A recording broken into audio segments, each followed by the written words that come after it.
세상의 법과 하나님의 법이 충돌하였을 때 다니엘은 무엇을 선택하였는가?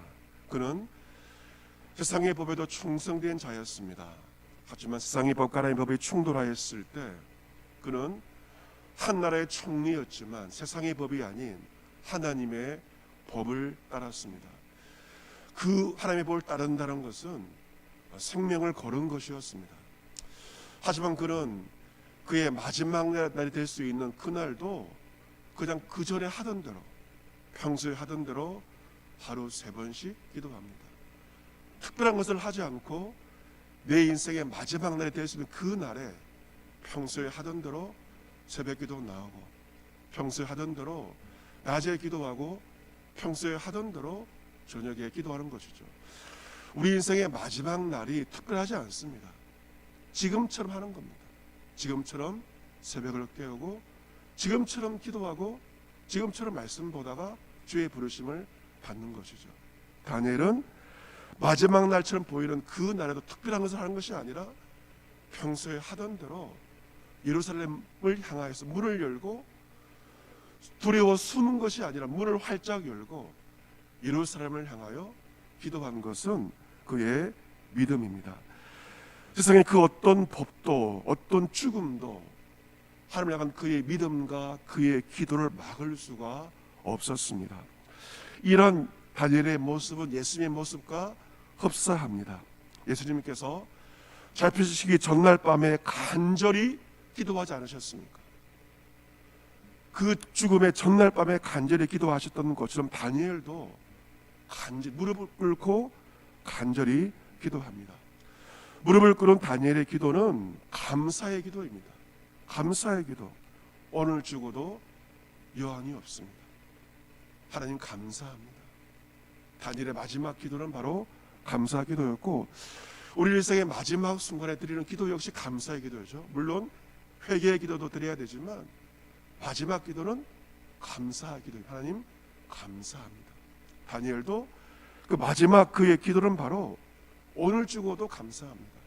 여한이 없습니다. 이 감사의 기도를 다니엘이 드리고 있습니다. 오늘 본문의 말씀은 그 다니엘의 기도에 대한 하나님의 응답의 말씀인데요, 기도는 반드시 응답이 있죠. 오늘 본문은 이 기도의 응답에 대해서 성경은 기록하고 있습니다. 다니엘을 시기하며 추적하던 무리들은 다니엘이 하나님 앞에 기도하며 간구하는 그 장면을 눈으로 목격을 합니다. 그들은 나아가서 왕께 아뢰죠. 왕이여, 왕이 지금 법을 내려서서 지금부터 30일 동안 누구든지 왕 외에 어떤 신에게나 사람에게 구하면 사자굴에 던져넣기로 하지 아니하였습니까? 왕에게 확인을 요구합니다. 왕은 말합니다. 맞다, 이 일은 확실하다. 메대와 페르시아 바사에 고치지 못하는 규례라고 확인을 합니다.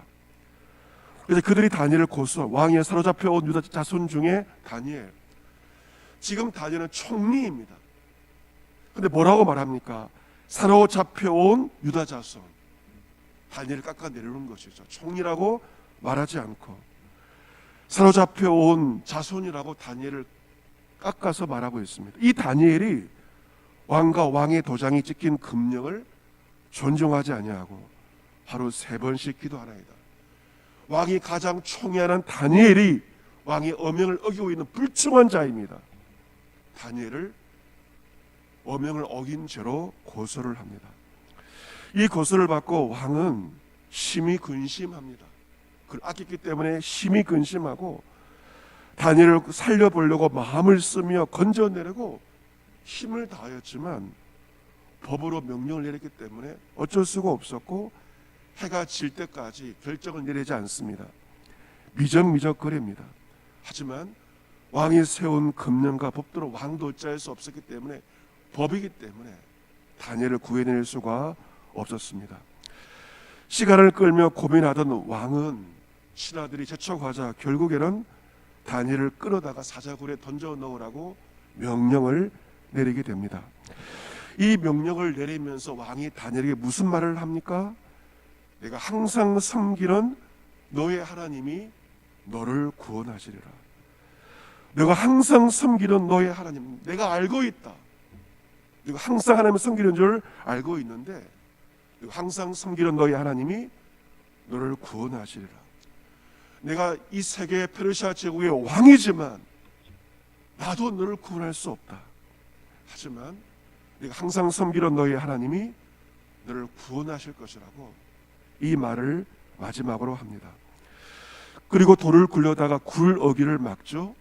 왕의 도장으로, 귀족들의 도장으로, 이중 삼중으로 임봉을 합니다. 예수님의 무덤을 봉인한 것처럼 사자굴을 이중 삼중으로 봉인하며 그 누구의 접근도 하지 못하도록 합니다.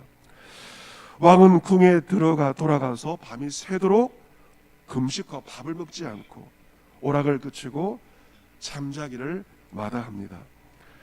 이튿날 새벽이 밝아왔습니다.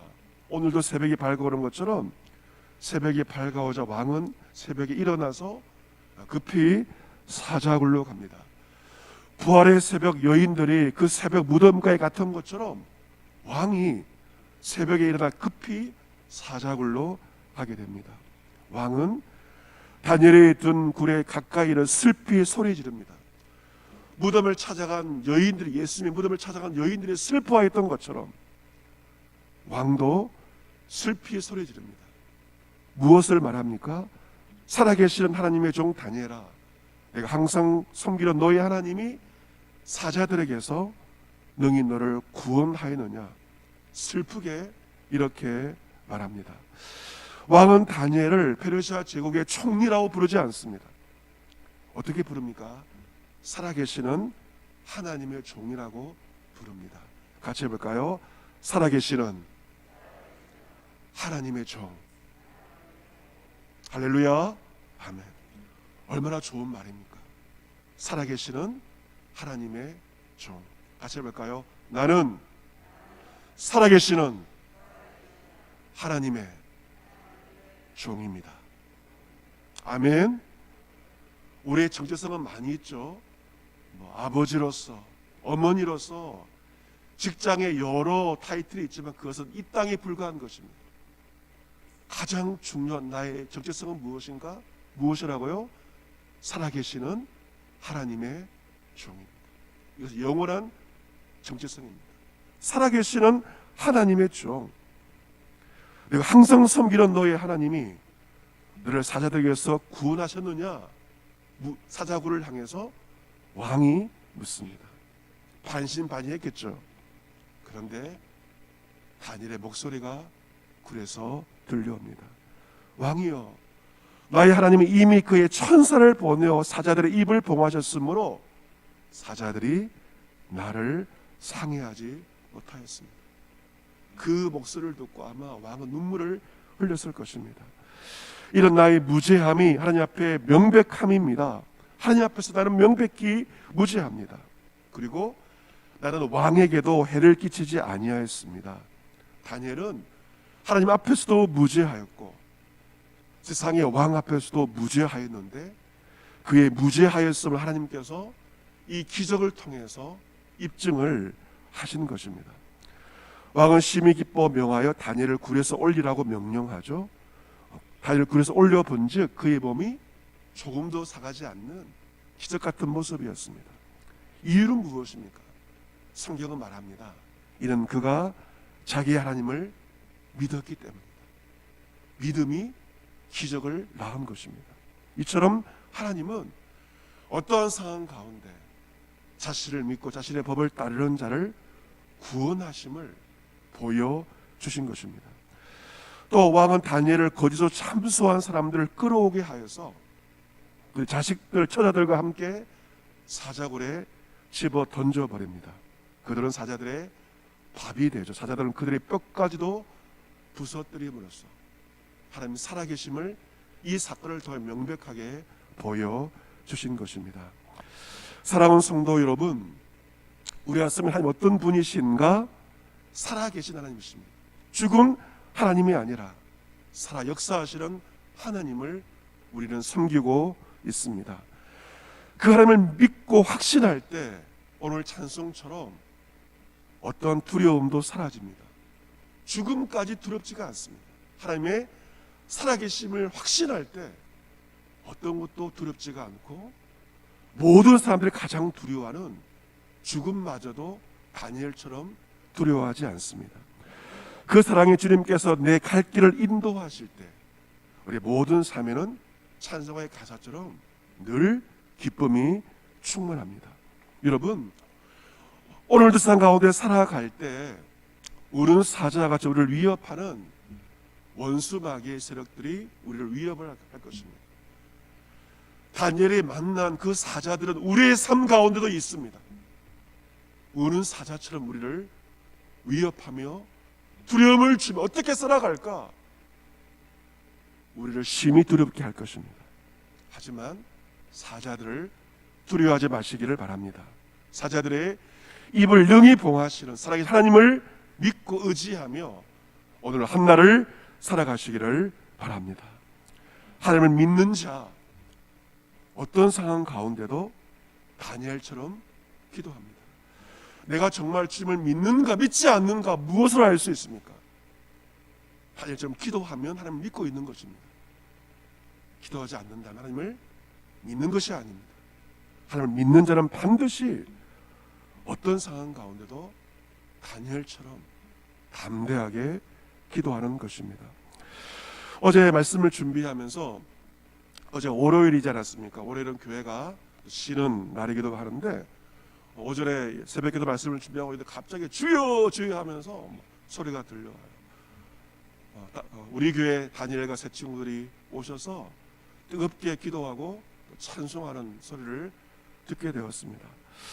얼마나 그 소리가 좋은지, 주의 성경을 주여 외치고 찬송하고 성도들이 자발적으로 합심하여 기도하는 모습이 얼마나 좋은지 은혜가, 말씀을 준비하면서 은혜가 되었습니다. 여러분, 이 기도의 소리가 마치 심장 박동 소리와 같은 것이죠. 심장이 쿵쾅쿵쾅 뛰고 아이를 가졌을 때 심장 소리를 들을 살아있는 것을 느끼는 것처럼 이 교회의 심장 박동 소리는 어떤 소리일까요? 기도의 소리입니다. 기도의 소리. 그 기도의 소리가 이 교회가 살아있다는 것을 증거하는 그러한 증거는 바로 주님을 향한 기도의 소리입니다. 심장이 뛰어야만, 물론 우리가 잘 느끼지 못하지만 심장이 뛰고 있어야만 사람이 사는 것처럼 교회는 뭐니 해도 기도의 박동 소리가 뛸 때 교회는 살 수가 있고, 기도의 힘을 의지해서 모든 봉사와 섬김과 모든 선교의 사역도 기도의 능력을 의지하여 그 모든 사역을 감당할 수가 있습니다. 다니엘처럼 그 어떤 상황 가운데도 하나님 믿고 그리고 힘써 간구함으로 그 기도를 통하여 살아계신 사람의 구원을 실제로 경험할 수 있는, 이 시대의 다니엘과 새 친구로 살아갈 수 있는 저와 여러분과 여러분의 가정과 몸된 우리 교회가 될 수 있기를 살아계신 주 예수 그리스도의 이름으로 축복합니다. 아멘.